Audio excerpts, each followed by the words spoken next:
Welcome to I'm Not Your Tour Guide, but I am going to give you some trip tips. This is just like a shortened version. I do have a podcast where travelers give their stories, and it's longer. But I was thinking, because I love just talking travel in general, just to give like shorter videos, quick trip tips.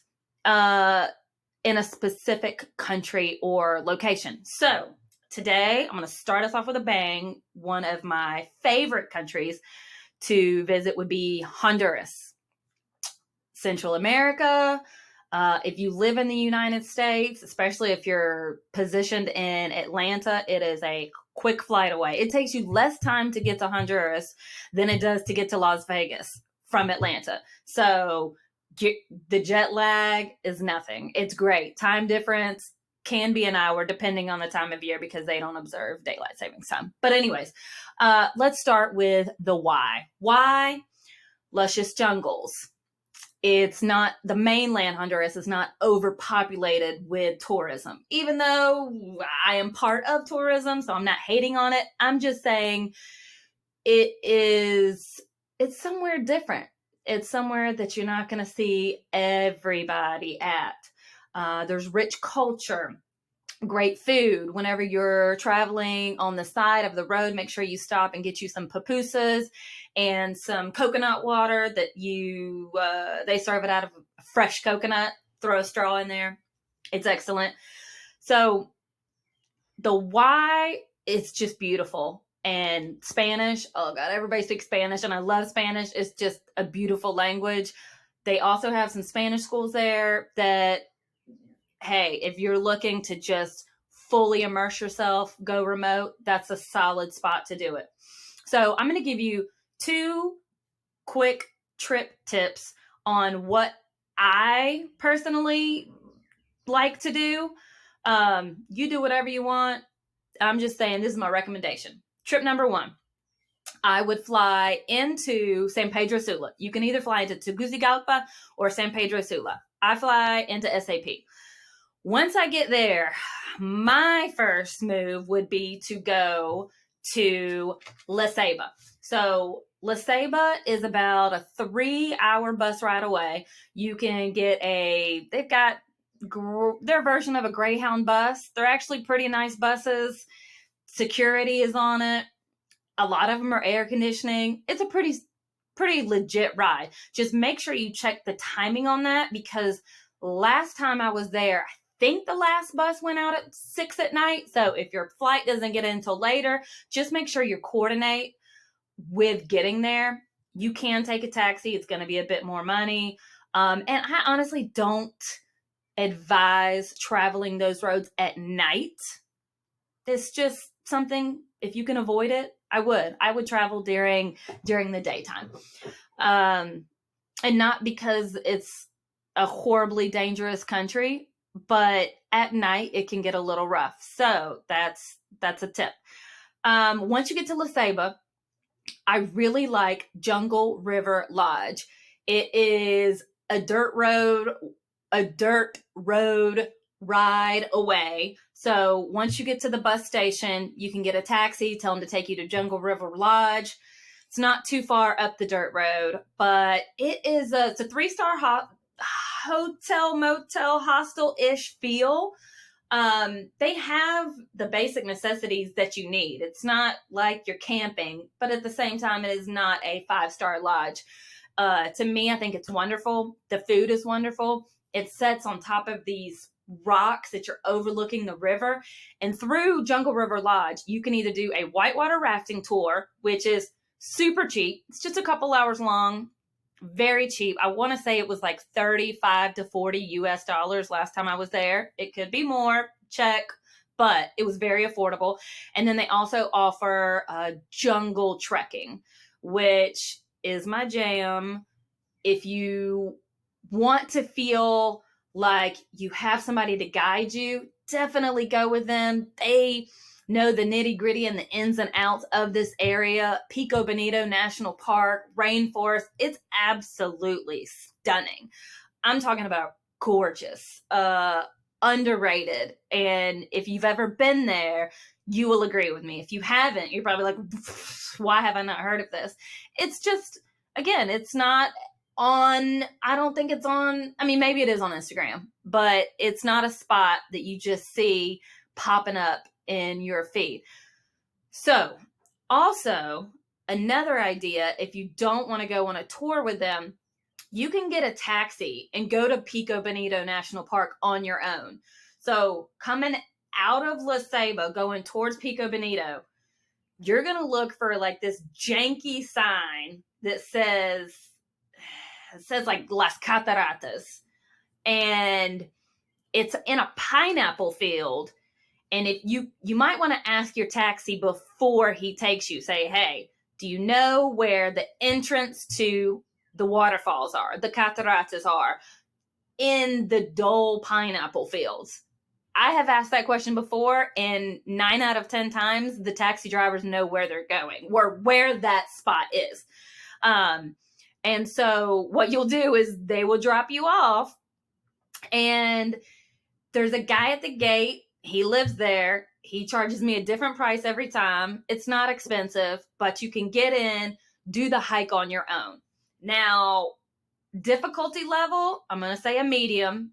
I don't feel like, if you're not a hiker, I don't think this is for you because the incline is pretty steady going up, but you don't have to be in the best shape of your life. I'm going to say a medium style hike.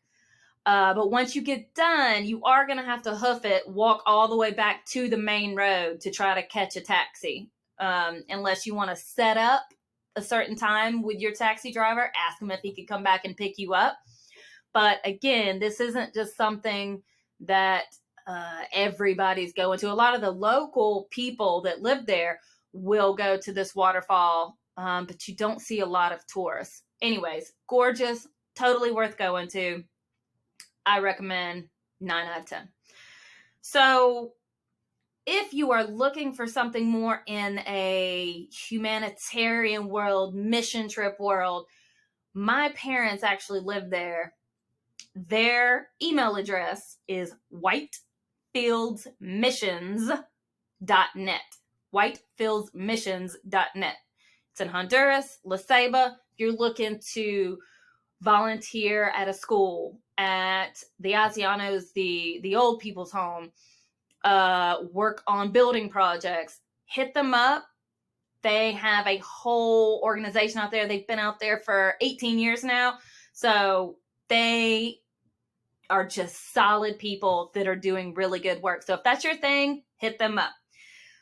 Also, if you're into the Bay Islands, from San Pedro Sula, you can get a ferry ride. Last time I was there was 2 going out a day. There might be more now.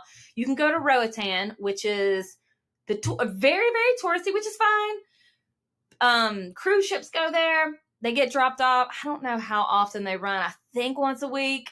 I mean, not once a week. I think once a day at this point. Anyways, it's a beautiful island, but just be prepared for the tourist cruise ship type of crowd and prices that come with that. You can also go over to Utila, which is a Bay Island. Again, very tourist heavy, but some of the cheapest diving certification programs, PADI certification programs in the world. I recommend Underwater Vision, just because I have gone there numerous times. I think my brother got his advanced dive certification there. I got my open water certification. I stayed there. It was super cheap, and they were just awesome. So I recommend them, but if that's not your gig, if you want to stay in more of a 5-star hotel type of place, you're going to have to get on the Google, because I don't know. That's not my lane.